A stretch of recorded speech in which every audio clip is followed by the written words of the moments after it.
Ummu Sulaim telah menikah dengan Malik bin An-Nadr semasa jahiliyah dan dikaruniai seorang anak yang ia beri nama Anas.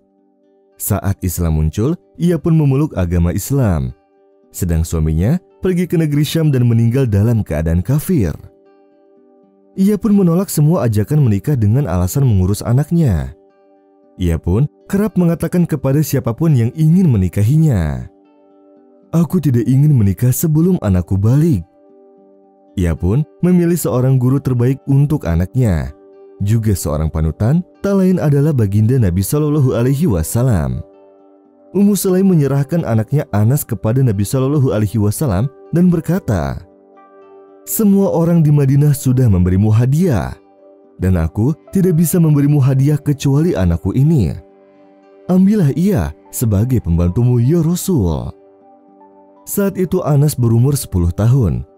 Kemudian ia belajar langsung dari Rasulullah Shallallahu Alaihi Wasallam selama 11 tahun. Dan ia pun tumbuh menjadi ulama besar. Saat Anas sudah dewasa, maka Abu Thalha melamar ibunya, yaitu Ummu Sulaim. Tetapi Ummu Sulaim berkata padanya, "Sesungguhnya lelaki sepertimu tidak bisa ditolak. Tetapi engkau masih seorang kafir, dan aku tidak boleh menikah dengan orang kafir. Mengapa dengan dirimu? Apakah emas dan perak ini tidak cukup? Akan aku berikan semua yang kau minta." Jawab Abu Thalha, "Aku tidak mau emas. Kau adalah seorang penyembah kayu yang diukir oleh tukang kayu." Jawab Ummu Sulaim. Abu Thalha terdiam. Bagaimana Ummu Sulaim lebih mementingkan agamanya ketimbang harta, bahkan dunia? Ia pun bergegas menemui Rasulullah Shallallahu Alaihi Wasallam dan mengumumkan keislamannya. Lalu ia menikahi Ummu Sulaim dengan mahar teragung, yaitu Islam. Dari pernikahannya itu lahirlah seorang anak bernama Abu Umair, dan anak itu adalah pelipur lara bagi kedua orang tuanya. Suatu saat Abu Umair sakit, dan ia sangat mengkhawatirkannya. Dan saat Abu Thalha sedang bersama Rasulullah Shallallahu Alaihi Wasallam di malam hari, tiba-tiba Abu Umair meninggal dunia. Ummu Sulaim sangat bersedih, tetapi ia tidak mau membuat marah tuannya. Maka ia pun menyembunyikan kabar itu. Saat Abu Thalha pulang, ia bertanya di mana anaknya. Maka Ummu Sulaim berkata padanya, "Bagaimana pendapatmu jika seseorang menitipkan suatu barang padamu dan ia ingin mengambilnya kembali? Apakah kamu akan marah?" "Pasti tidak, karena itu hanyalah titipan," jawab Abu Thalha.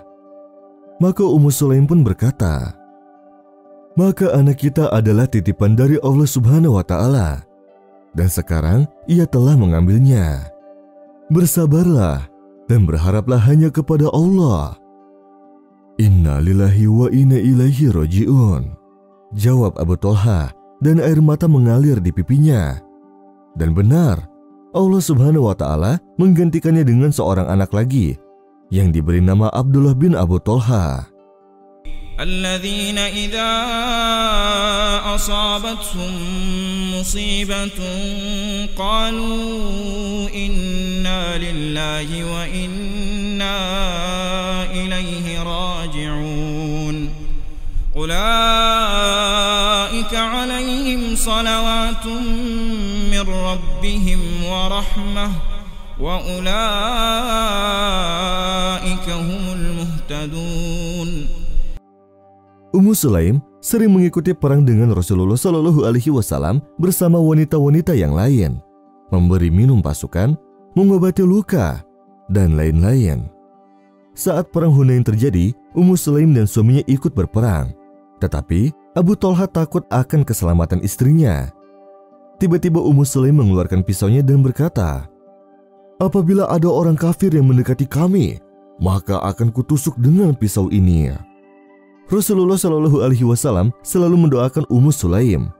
Saat Rasulullah Shallallahu Alaihi Wasallam Isra Mi'raj, beliau melihat Ummu Sulaim di surga, sebagaimana hadis yang diriwayatkan oleh Jabir bin Abdillah.